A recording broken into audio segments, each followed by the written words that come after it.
ምስረታው አጭር ዓመታት ያስቆጠረ ነው። ነገር ግን የቆዩ ደብራት በሚታወቁበት ልክ ስሙ ይጠራል።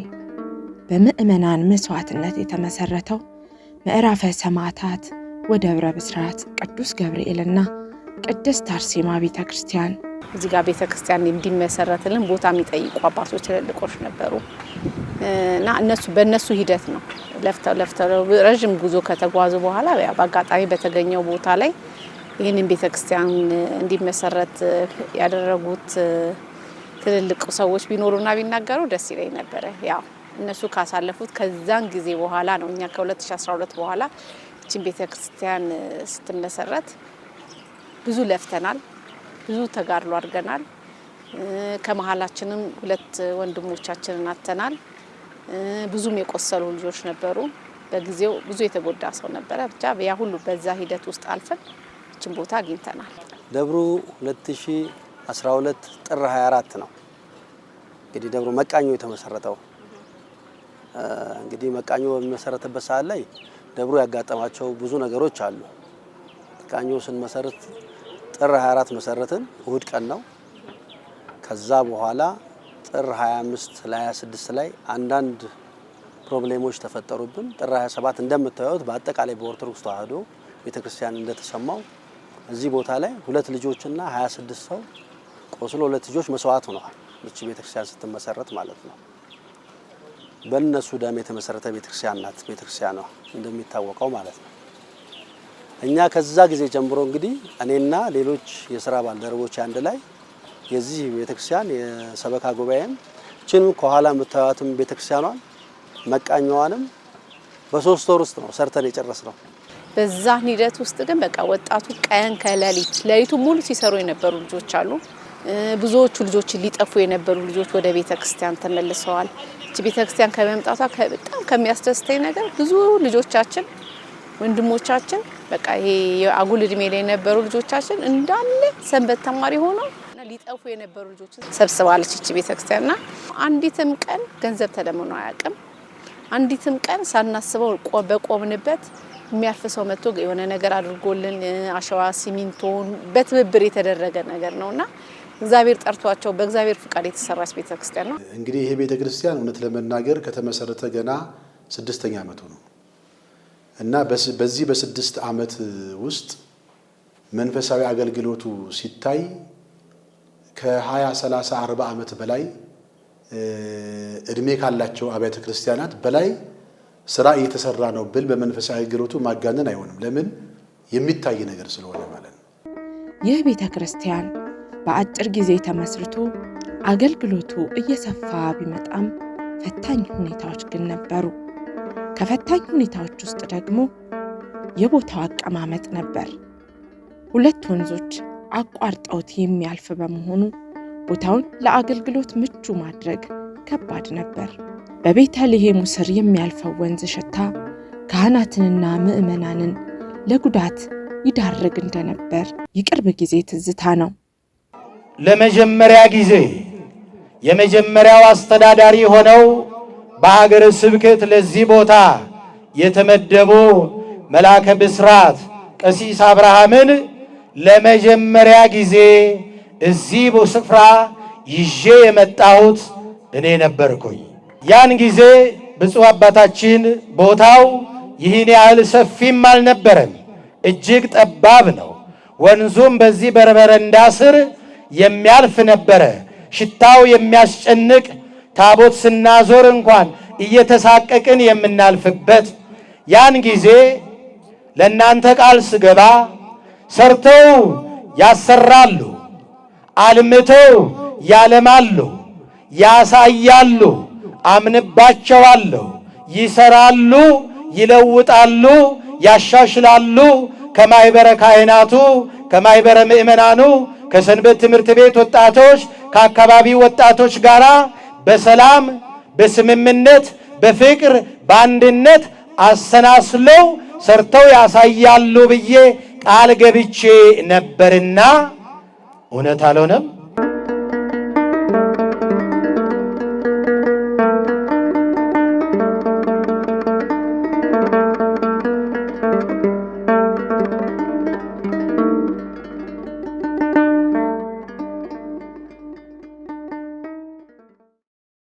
ሰበካ ጉባኤውና የደብሩ የሥራ ኃላፊዎች የረጅም ጊዜ ዕቅድ ይዘው በጣም በአጭር ጊዜ ሁኔታውን ለማስተካከል ችለዋል። የሥራቸው ፍሬም በብፁዓን አባቶች ቡራኬ ተመርቋል።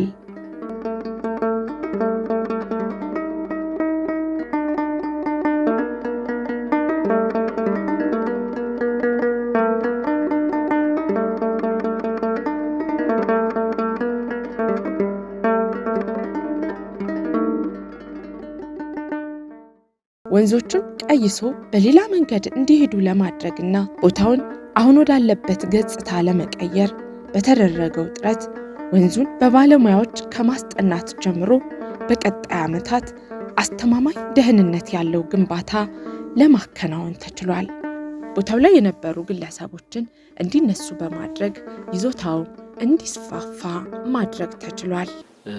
ትልልቅ ሁለት ወንዞች እዚህ ቤተክርስቲያን ላይ መሃል ቦታ ላይ ያውም በመኖራቸው ምክንያት ቦታ የይዞታ ማረጋገጫ በወሰድነው ቦታ ውስጥ የቦታው የተዝረከረከ እንዲሆን አድርጎታል። አንደኛ ካርታዎቹ ተቆራርጠው ወንዝ ማዶ ወንዝ ወዲህ ሆነው ለአገልግሎት በማይመቹበት መንገድ በመሆኑ፣ ሁለተኛ ደግሞ ያው ወንዝ እስከ ቅርብ ጊዜ ድረስ እንደሚታወቀው ቆሻሻ በብዛት ይዞ የሚመጣ ነው። ይሄ ደግሞ ተዳፋት በቤተ ክርስቲያኑ ከመመስረቱም በፊት ጨፌ ተብሎ ረግረግ ውሃ የሚተኛበት የነበረ ቦታ ስለነበር ቆሻሻ ይዞ መጥቶ እዚህ ጋር አራግፎት ወደ ታች የሚቀጥልበት ቦታ ስለነበር ለአገልግሎት የማይመች ነበር። ህዝበ ክርስቲያኑ በውስጥ ካህናቱ መስኮት ተከፍቶ በር ተከፍቶ የቤተ ክርስቲያኑ ለማገልገል የሚያስቸግርበት በርካታ ጊዜያት ነበሩ። ሽታ በዛ ምክንያት ጤና በተለይ ደግሞ አስፈሪ ጊዜ የነበረበት የኮሮና ጊዜ ነበር። ሽታ ላይ ሲጨመር ከባድ ሁኔታ ስለሚሄድ ይሄ ስለነበር፣ ሁለተኛ ደግሞ ቦታዎችን ይሄ አሁን ያለችው ጊዜያዊ የመቃኞ ቤተክርስቲያን የተሰራው ያ ደግሞ ውስጡ ከ50 እና ከ60 ሰው በላይ የማያስተናግድ ስለሆነ ቦታውን አልምቶ ለማስተካከል የረጅም ጊዜ እቅድ የነበረው ዋነኛው ወንዙን ማስተካከል ነበር። ወደ 7500 ካሬ ሜትር አካባቢ ቦታ ተገኝቷል። ወንዙ ተጠንቶ ማስቀየስ ስራ ተሰርቶ አሁን ተደፍኖ ሲታይ 7500 ካሬ ሜትር ቦታ ተገኝቷል።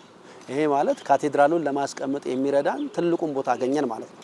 ካቴድራሉን ለመስራት ትልቁ ቦታ የሚደረገው እዛ ወንዙ ያለበት ቦታ ላይ ነው። ስለዚህ ግዴታ ወንዙን ማስቀየስ ያስፈልገበት ምክንያት ለዚህ ነው። በከብት እርባታ የሚተዳደሩ ሰዎች አሉ። እነሱን አንድ ለማስለቀቅ ዙሪያው ላይ ደግሞ የነበሩ ወደ 7 ሰዎች አሉ። የቤተክርስቲያን ወሰናቸውን ወደ ቤተክርስቲያን ውስጥ የገቡ የነበሩበት በዛ ጊዜ ግርግር በነበረበት ሰዓት ላይ ወሰናቸውን አስፋፍቶ ቤተክርስቲያን ቅጥር ግቢ ውስጥ የከተቱ አሉ። እነሱን በማስለቀቅ ምን በማለት ጊዜያችን በዛ ነው የፈጀው። አንደኛ ክፍለ ከተማ በመሄድ ከንቲባ ቢሮ በመሄድ የተለያዩ ነገሮችን በማድረግ በዛ ላይ ውጣ ውረዶች ነበሩብን።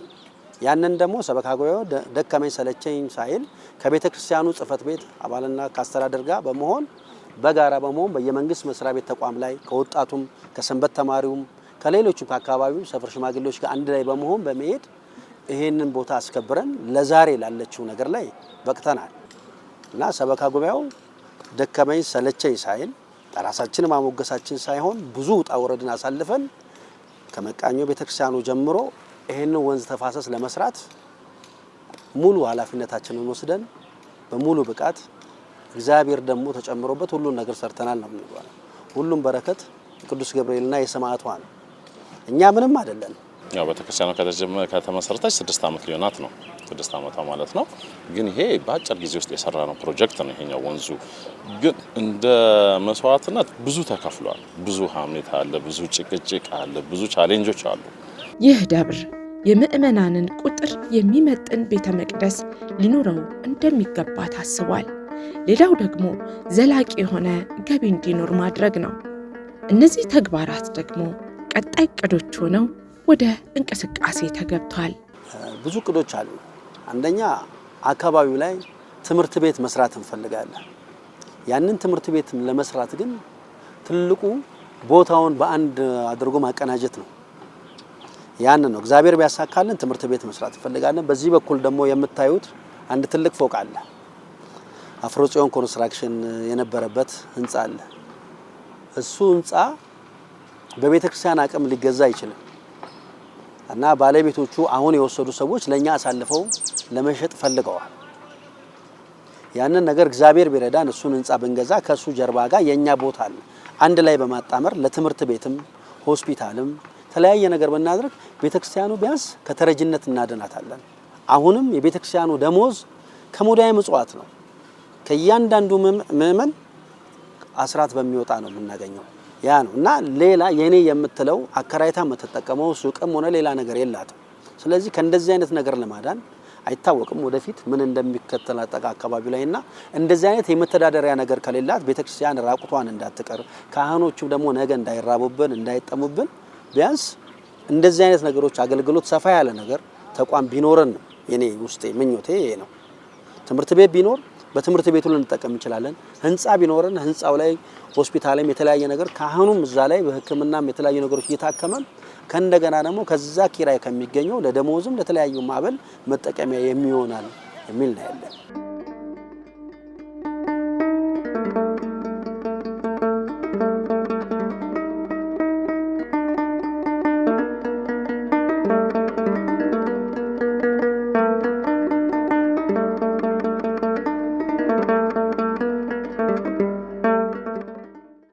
ይሄ ጥናት ተደርጎ እንደተሰራ ሁሉ ቤተ መቅደሱም ሲሰራ እንደዛው በጥናት ነው የሚሰራው። ዲዛይን የሚያደርግ አለ። ይሄን ዲዛይን አሁን የተሰራ ነው የሚገኘው። ቤተ መቅደሱን ከመሳታችን በፊት እዚህ በከተማችን ያሉ አንድ ባለሀብት ጠርተን አናግረናል። አቶ ሳሙኤል የሚባሉ የሰንሻይን ኮንስትራክሽን ባለቤት ናቸው። እሳቸውን ጠርተን በመናሳይ ሰዓት አፈሩን ብቻ አውጥቶ ቤተ መቅደሱ የሚሰራበትን አፈሩን አውጥቶ በሌላ አፈር ለመቀየር እሱ ብቻ ወደ 30 ሚሊዮን ብር እንደሚያስፈልግ ባለሙያም ስለሆኑ መጥቦታው ድረስ አይተው ጎብኝተው ሄደዋል።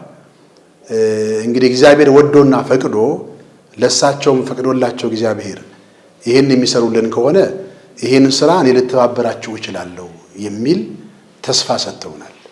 በዛ መሰረት እንግዲህ የሰጡን ተስፋ በትክክል ስራ ላይ የሚውል ከሆነ መሰረቱን የምናወጣበትን ቦታ አፈሩ የግድ ኮትቻ አፈር ስለሆነ መውጣት አለበት። ይሄንን ስራን ያከናውናለሁ ብለዋል። ይሄን ቅድመ ዝግጅት ይዘን ነው እንግዲህ ቤተ መቅደሱን እንሰራለን ብለን ያሰብነው። ቤተ መቅደሱ ሲጀመር እግረ መንገዳችንን አብረን እንሰራለን ብለን ያሰብነው አንደኛ እዚህ በወንዙ አካባቢ ማዶ ላይ በግንቡ ተያይዞ ፉካዎች ይሰራሉ የሚል እቅድ ይዘናል።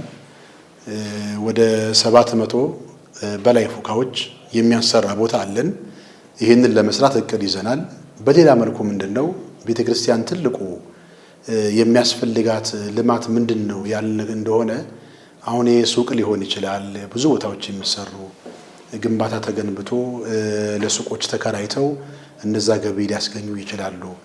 ግን ቤተክርስቲያን በአሁኑ ሰዓት ትልቁ የሚያስፈልጋት ትምህርት ቤት ነው። ምክንያቱም ትውልድን የሚያንጽ ሰፊ ቦታ ያላት ቤተክርስቲያን በሰፊ ቦታ ላይ ትውልድን የሚያንጽ ስራ አልፎ አልፎ ነው የሚታየው እንጂ አብዛኛውን የለምና የኛ አሁን አንዱ ትልቁ እቅዳችን መዋዕለ ሕፃናት ከአንደኛ እስከ 8ኛ ክፍል ከመዋዕለ ሕፃናት ጀምሮ ከኬጂ ጀምሮ እስከ 8ኛ ክፍል የያዘ ትምህርት ቤት ሰርተን ትውልድን የሚያንጽ ነገር ምክንያቱም ዛሬ ቤተክርስቲያናችን እየተቀደመች ያለችው በተለይ በወጣቱ በህፃናቱ ዙሪያ የተቀደምነው ትልቁ ነገር ህፃናቱ የሚማሩት ሌላ ቦታ ነው። ቤተክርስቲያን ቦታ እያላት ማለት ነው። እና ይሄ ትልቁና አንደኛው ዋናው እቅዳችን ባለን ቦታ ላይ ተጠቅመን ትምህርት ቤት ሰርተን ትውልድን የሚያንጽ ስራ እንሰራለን የሚል ትልቁና ዋናው ዓላማችን እሱ ነው። ከቤተ መቅደሱ ጋር ተያይዞ ያለው የልማት ስራ ማለት ነው። ከዛ በኋላ እንግዲህ ሌሎች ጥቃቅን ስራዎችን ልማቶችን ከዛ በኋላ የሚሆነው የመጀመሪያው ግን ትምህርት ቤት ነው። ህዝበ ክርስቲያኑ እጅግ በጣም ደስተኛ ነው። በየሳምንቱ እሁድ ጉባኤ አለ። መምህራን ይጋበዛሉ፣ ዘማሪያን ይጋበዛሉ። የአካባቢው ምእመን ትልቁ ደስታ የፈጠረበት መንፈሳዊ አገልግሎቱ መሆኑን ስለተረዳን እስካሁን ካለው በበለጠ አሳድገ ነው መንፈሳዊ አገልግሎቱን እንዲቀጥል ማድረግ ነው። በምዕራፈ ሰማዕታት ወደብረ ብስራት ቅዱስ ገብርኤልና ቅድስት አርሴማ ቤተክርስቲያን ከፍተኛ ትኩረት የሚሰጠው ጉዳይ በወንጌል የሰው ልጅ ማነጽ ነው የሚሉት የደብሩ የሥራ ኃላፊዎች በስብከተ ወንጌል ረገድ ምን እየተሰራ እንደሚገኝ ያብራራሉ። ቅድስት ቤተክርስቲያንን ነገ የሚረከብ ሌላ ትውልድ ያስፈልጋል። እኛ እግዚአብሔር ረድቶን አባቶቻችን በዚህ አዲስ አበባ ከተማ ውስጥ እንደምታውቁት ጥንታዊ ታላላቅ አብያተ ክርስቲያናት በቅርስ በመንፈሳዊ ሀብት በአገልግሎት እጅግ የደረጁ አጥቢያ ቤተክርስቲያናት አሉ። እነዛ ከአባቶቻችን ነው የወረስነው። እኛም ደግሞ አሁን ባለንበት በተለይም እንደኛ ባለው የቅርብ ጊዜ ምስረታ ላይ ያለ 6 ዓመት እድሜ ያስቆጠረ ቤተክርስቲያን ላይ ሰው ላይ መስራት አስፈላጊ ነው። ምእመናን እዚህ ሲመጡ የጠየቃቸዋቸውን ወንድሞቻችን እህቶቻችን ነግረውሽ ሊሆን ይችላል። መጀመሪያ የተሰራው ከዚህ በላይ በሰው ላይ ነው የተሰራው። መንፈሳዊ ህይወት እንዲያገኙ በዚህ ቤተክርስቲያን ልዩ ጉባኤያት አሉ። በቅድሚያ አርብ ዝክረ ሰማዕታት ብለን የአርብ ጉባኤ አለ። መስዋዕትነት የከፈሉትን ወጣቶች የሚዘክር የአርብ ምን ጊዜም ልዩ ጉባኤ አለ። ቅዱስ ገብርኤል ሰማዕቱ አርሴማ ላይ እንደዚሁ ልዩ ጉባኤ አለ።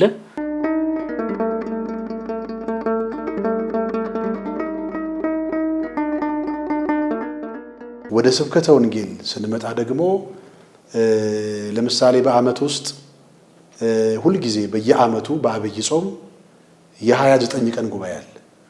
በየአመቱ እኔ ከመጣሁ ጀምሮ እዚህ ቦታ ላይ በአብይ ጾም የ29 ቀን ጉባኤ የማይቋረጥ አለ። 29ኙንም ቀን እየመጡ መምህራን ታላላቅ መምህራን በተለይ የመጻሕፍት መምህራን እየመጡ የጥያቄና መልስ ምክንያቱም ህዝቡ ያልገባውን ነገር እየጠየቀ በቂ መልስ ከቤተ ክርስቲያን እያገኘ መሰረታዊ ትምህርት ነው በአውደ ምሕረቱ ላይ አብዛኛው የሚሰጠውና በጾመ ፍልሰታ ደግሞ 16ቱንም ቀን ጉባኤ አለ። 16ቱንም ቀን በማታው መርሃ ግብር የማህረና አቡ ጸሎት አለ፣ ውዳሴ ማርያሙ አለ፣ የወንጌል አገልግሎቱ አለ፣ የዝማሬው አገልግሎት አለ። በዚህ አይነት መልኩ በስብከተ ወንጌል ደረጃ በከተማችን በዚህ በአዲስ አበባ ከተማ ካሉ ታላላቅ ካቴድራል እኩል ባልተናነሰም ነው። የህዝቡ ብዛት መጠን የለውም። ምክንያቱም ህዝቡ የሚፈልገው በአሁኑ ሰዓት መማር ነው።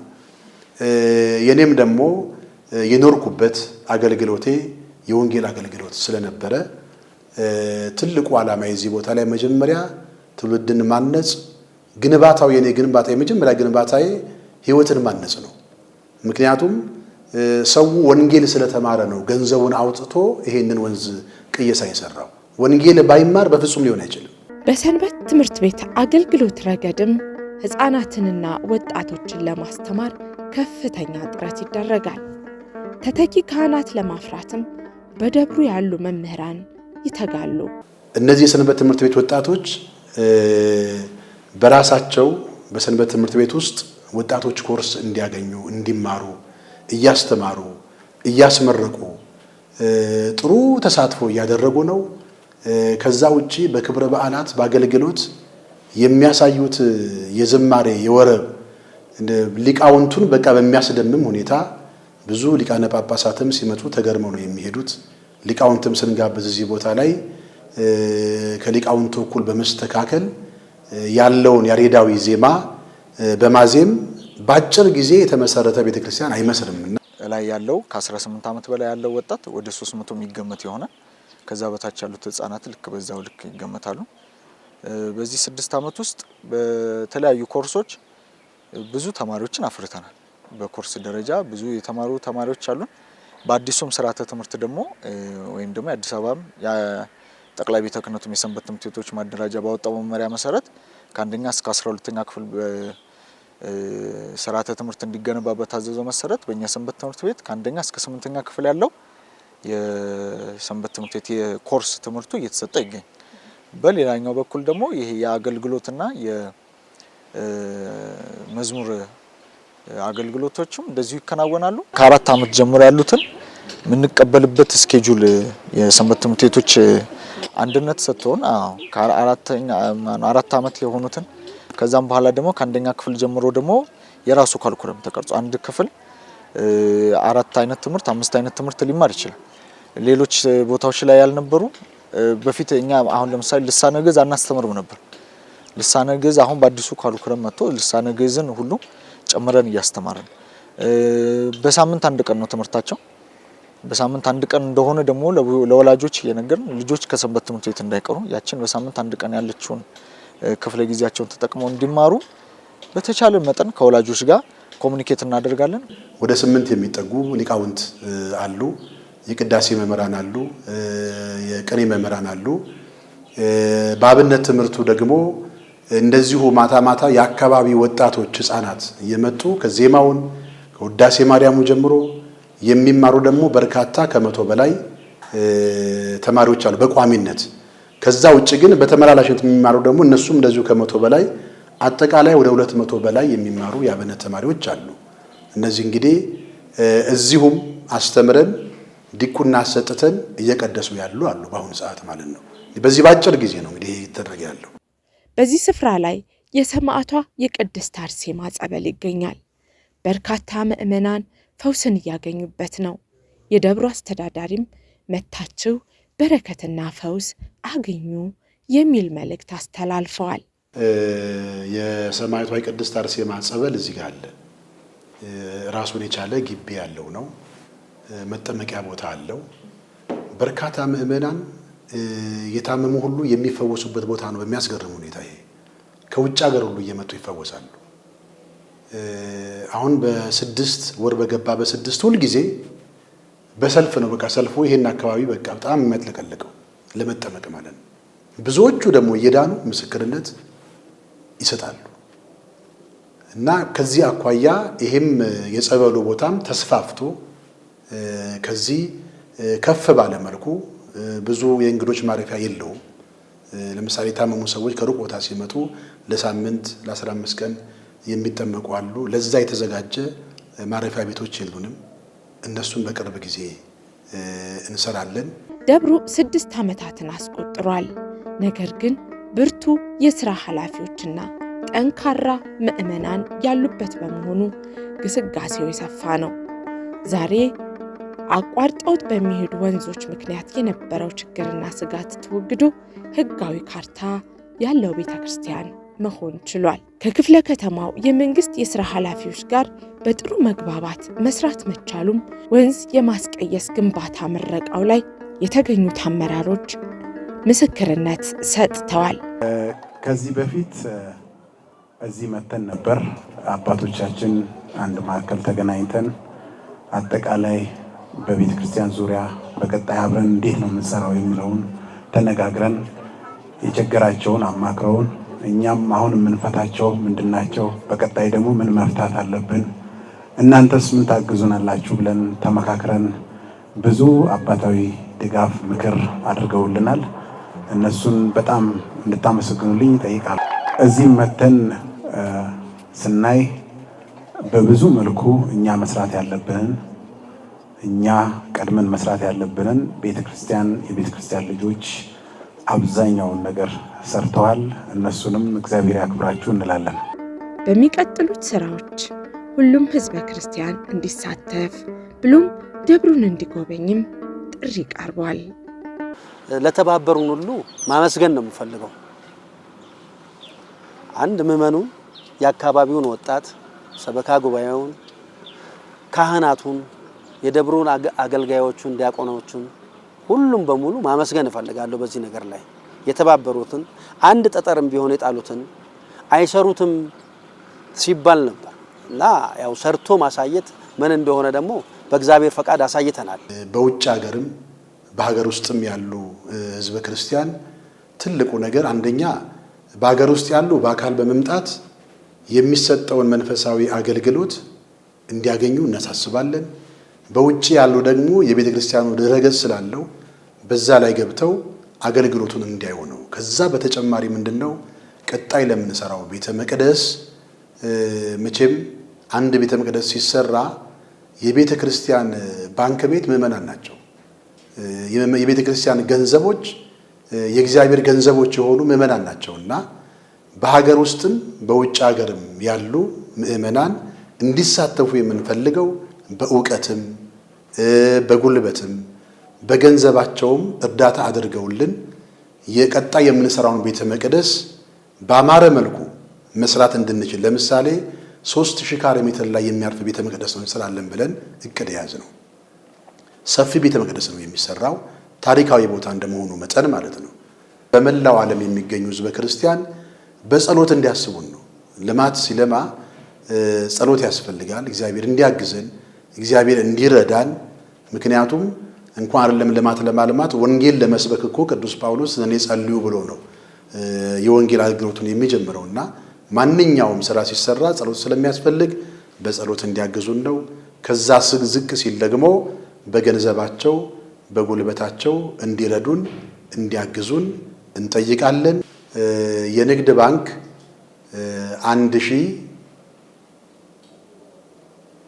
1032 89 30 017 ነው።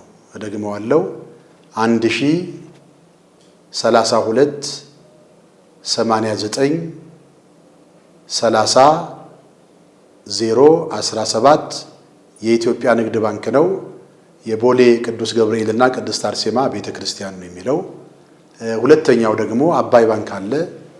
ይሄ ደግሞ በሰማዕቷ በቅድስት አርሴማና በቅዱስ ገብርኤል ስም ያለ ቁጥር ነው። 06 19 ነው።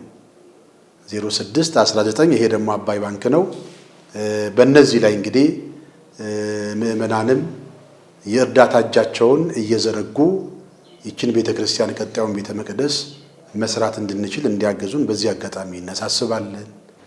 እድሜያችን 6 ዓመት ቢሆንም ግን 40 ዓመት 50 ዓመት ከቆዩት አድባራት ጋር እኩል ስሙ ሲጠራ የሚነገር የሚታወቅ ቤተክርስቲያን ነውና በታሪክ የሚያውቁትን ቤተክርስቲያን በአካል ደግሞ ተገኝተው ቦታውን እንዲጎበኙ መልእክታችንን እናስተላልፋለን።